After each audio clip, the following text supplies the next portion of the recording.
Right, JCB cab progressed. Plate is being welded to the load arms.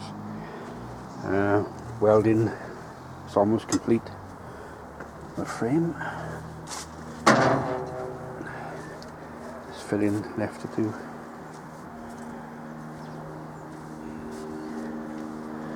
As you can see, job done there. So just rubbing down.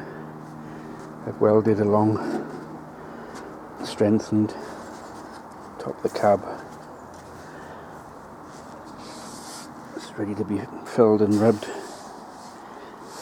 and then hopefully next week we'll be fitting the cab back onto the machine.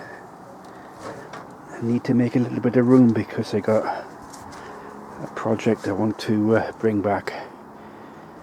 So just got the plates for the other side to be done.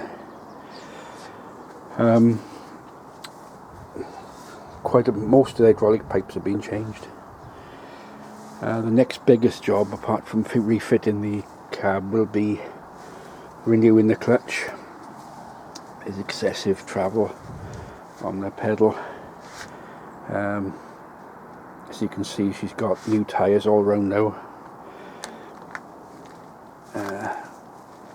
It's going to need a complete rewire because it's been bodged over the years. So things are looking up on it. So till next time.